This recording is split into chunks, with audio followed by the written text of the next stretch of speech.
नमस्कार साथियों, CG job education में आपका बहुत बहुत स्वागत है। आज इस वीडियो में विज्ञान और सामाजिक विज्ञान शिक्षण के अंतर्गत हम कुछ महत्वपूर्ण एमसीक्यूज पर चर्चा करेंगे। जो साथी नए होंगे भाई हमारे चैनल को सब्सक्राइब कर लेंगे। चलिए शुरू करते हैं। क्वेश्चन नंबर फर्स्ट है हमारा, छात्रों में तथ्यात्मक चिंतन पद्धति विकसित करने में सर्वाधिक योगदान दे सकता है।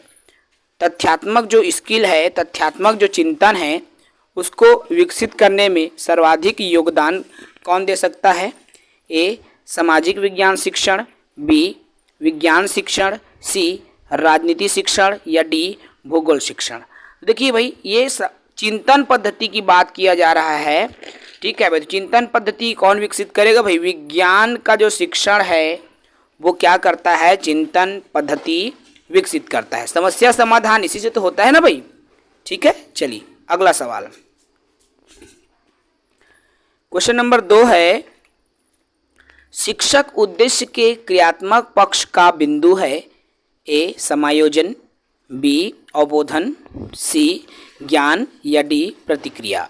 तो शिक्षक उद्देश्य के क्रियात्मक पक्ष का बिंदु कौन है भाई? क्रियात्मक पक्ष के बिंदु समायोजन है, अवबोधन है, ज्ञान है या प्रतिक्रिया है? तो देखो, क्रियात्मक पक्ष के जो बिंदु है आपके समायोजन हो जाएगा। ठीक है, चलिए क्वेश्चन नंबर 3 देखो भाई, अन्वेषण प्रणाली एक प्रमुख दोष है कि गृह कार्य बहुत दिया जाता है, व्यवहारिक रूप में अत्यधिक खर्चीली है, सी कार्य छात्रों में वैज्ञानिक जिज्ञासा पैदा नहीं करती या अवैज्ञानिक तथा अव्यवहारिक है।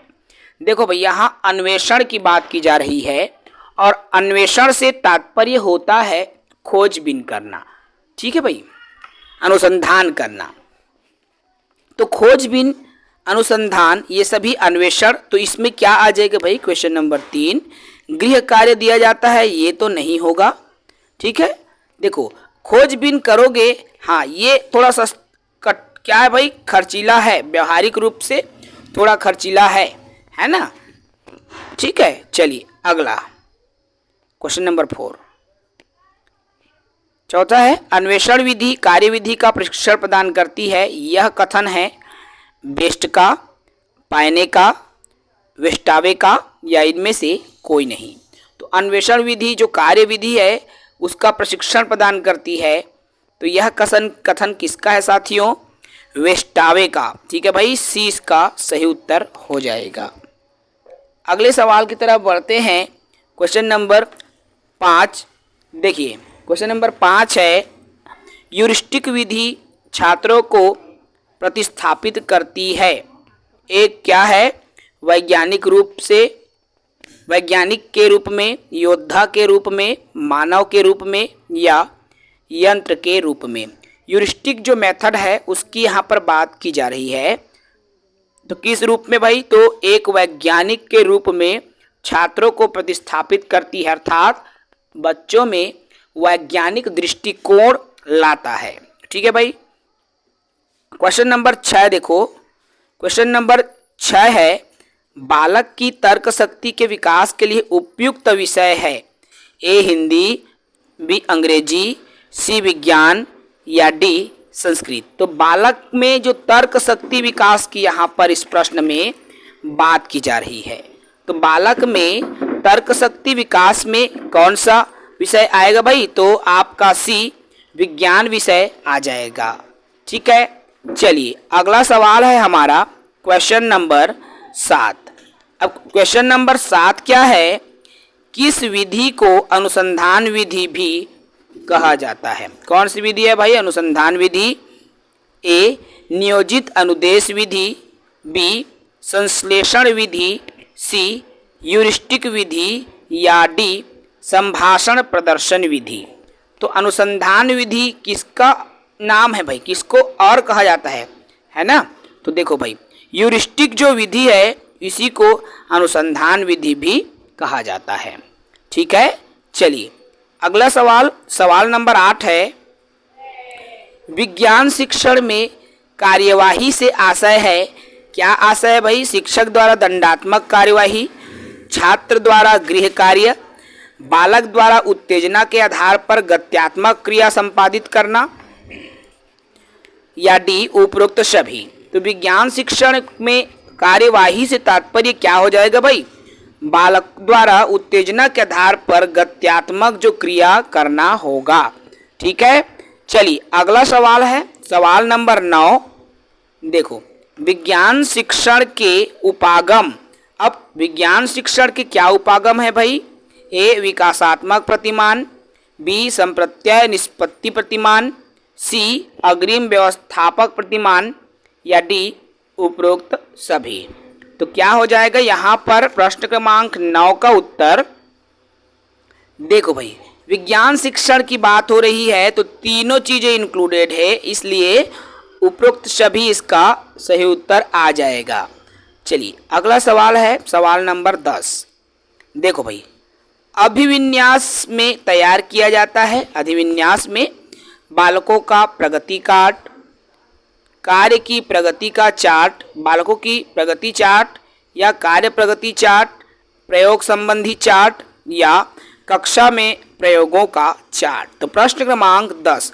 देखो, अधिविन्यास भाई कोई भी नियम बालकों से संबंधित होगा ना, तो बालकों का प्रगति चार्ट तैयार किया जाता है। ठीक है भाई। सवाल नंबर 11 है। देखो, विज्ञान शिक्षण शास्त्र के व्यक्तित्व के गुणों को विकसित किया जाता है। ए नियमितता से, बी परिशुद्धता से, सी क्रियात्मकता से, या डी उपरोक्त सभी। तो उत्तर क्या आ जाएगा भाई? उपरोक्त सभी। ठीक है, चलो अगले सवाल में आते हैं।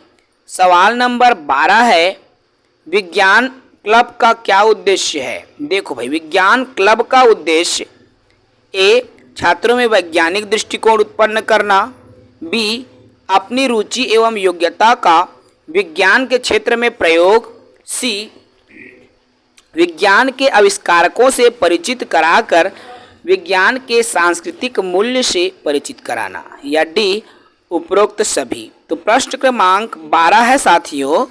देखिए, सभी चीज़ें इसमें इंक्लूडेड हैं, इसलिए डी उत्तर हो जाएगा।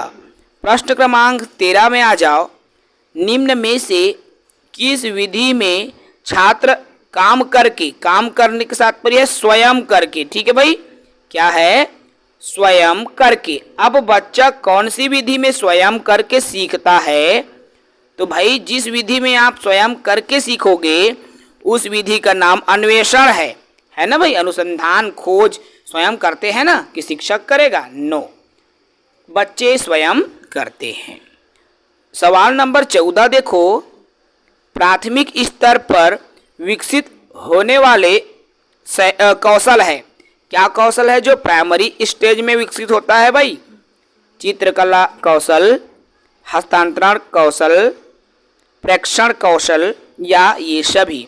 तो देखो, एक जो छोटा सा बालक है उसमें चित्रकला के गुण आएंगे, हस्तांतरण कौशल भी आएंगे, प्रेक्षण कौशल, मतलब ये सभी इसमें इंक्लूडेड है, इसलिए इसका उत्तर डी हो जाएगा। ठीक है भाई। चलो अगले सवाल, सवाल नंबर 15 है हमारा। देखो, किस विधि के अंतर्गत किसी इकाई को सूक्ष्म खंडों में विभक्त कर शिक्षण कराया जाता है? इकाई को सूक्ष्म खंड में बांट करना, मतलब छोटे छोटे टुकड़ों में। संश्लेषण विधि में ए संश्लेषण विधि, बी प्रयोग प्रदर्शन, सी अन्वेषण, या डी विश्लेषण। देखो भाई, विश्लेषण करना मतलब अलग अलग टुकड़ों में बांटना। ठीक है भाई। अब खंड में तोड़ना मतलब ये विश्लेषण विधि आ जाएगा। समझ रहे हो? अगला सवाल, सवाल नंबर 16 है। देखो, शिक्षण की किस विधि में शिक्षण का सहकारी रूप देखने को मिलता है? ए अन्वेषण विधि में, बी पर्यटन विधि, सी टोली शिक्षण विधि, या डी विश्लेषण विधि। तो कौन सी विधि में सहकारी रूप देखने को मिलता है भाई शिक्षण का, है ना? तो कौन सी विधि है जी? टोली विधि। क्या विधि है? टोली शिक्षण विधि, जहां बच्चे ग्रुप में सीखते हैं, समूह में सीखते हैं। ठीक है भाई। चलो सवाल नंबर 17 है हमारा। देखो, सफल विज्ञान शिक्षण की छात्र में अनुभूति होगी। कौन सी अनुभूति होगी भाई? सभ्यता के विकास में विज्ञान की सराहना, या बी गणना में कंप्यूटर उपयोग की सराहना, सी विज्ञान में शुद्धता व स्पष्टता की सराहना, या उपरोक्त सभी। तो प्रश्न क्रमांक 17 है, विज्ञान शिक्षण की यहाँ पर बात की जा रही है। तो विज्ञान सभ्यता में विकास, सभी चीज़ें, देखो सभी चीज़ें इसमें इंक्लूडेड हैं, इसलिए उत्तर हो जाएगा डी। ठीक है भाई। चलो प्रश्न क्रमांक 18 है साथियों। देखो, प्रतिभाशाली छात्र की पहचान के लिए निम्न विधि में से सही है। अब प्रतिभाशाली छात्र की पहचान करना है, कौन सा विधि सही है भाई? ए वस्तुनिष्ठ परीक्षा, बी बुद्धि परीक्षा, सी व्यक्तित्व परीक्षा, या डी ये सभी। क्या उत्तर हो जाएगा भाई? देखो, तो एक प्रतिभाशाली छात्र की यहाँ बात हो रही है, तो तीनों क्वालिटीज उनमें होंगी, अर्थात ये सभी होगा। ठीक है भाई। चलिए प्रश्न क्रमांक 19 में आ जाओ। देखो, कौन सी विधि ठोस मनोवैज्ञानिक सिद्धांतों पर आधारित होता है? तो कौन सी विधि होता है भाई? ऐतिहासिक दृष्टिकोण, एकाधिकार दृष्टिकोण, स्व अनुशासन दृष्टिकोण, ये सभी। तो क्या हो जाएगा भाई? देखो, एक मनोवैज्ञानिक सिद्धांत की यहाँ पर बात की जा रही है, वो भी ठोस मनोवैज्ञानिक सिद्धांत। तो देखो भाई, ऐतिहासिक, यहाँ पर ठोस मनोवैज्ञानिक सिद्धांत, ठीक है, तो इसका उत्तर हो जाएगा स्व अनुशासन दृष्टिकोण। क्या होगा भाई? स्व अनुशासन दृष्टिकोण। ठीक है ना। चलिए प्रश्न क्रमांक 20 है। देखो क्या कहता है, जब कभी हम छात्रों के समक्ष बहुत से तथ्य, उदाहरण या वस्तु प्रस्तुत करते हैं और फिर उनमें अपने स्वयं निष्कर्ष निकलवाने का प्रयास, मतलब बच्चों के सामने आप उदाहरण पेश किए, तरह तरह के वस्तुएं उनके सामने दिखाए, फिर निष्कर्ष जो है बच्चे स्वयं निकाले, आप ऐसा चाहते हो, है ना। तो इस शिक्षण विधि का हम, ये जो शिक्षण विधि का प्रयोग करते हैं उसका नाम क्या है ना। तो ह्यूरिस्टिक विधि, योजना विधि, आगमन विधि, या संश्लेषण विधि। तो क्या होगा भाई? देखो, उदाहरण से नियम की ओर जाते हैं, किसमें? आगमन विधि में जाते हैं ना भाई। पहले उदाहरण रखे जाते हैं, देखो उदाहरण या वस्तु प्रस्तुत करते हैं, फिर निष्कर्ष निकलवाने का प्रयास कर रहे हैं, मतलब आगमन विधि का यहाँ पर क्या किया जा रहा है? उपयोग किया जा रहा है। ठीक है भाई, समझ में आ गया। तो इस वीडियो में हम सिर्फ 20 MCQ ही कराएंगे, फिर से अगले वीडियो में हम फिर 20 अत्यंत महत्वपूर्ण MCQs के साथ चर्चा करेंगे। तब तक के लिए इजाज़त दीजिए। जय हिंद।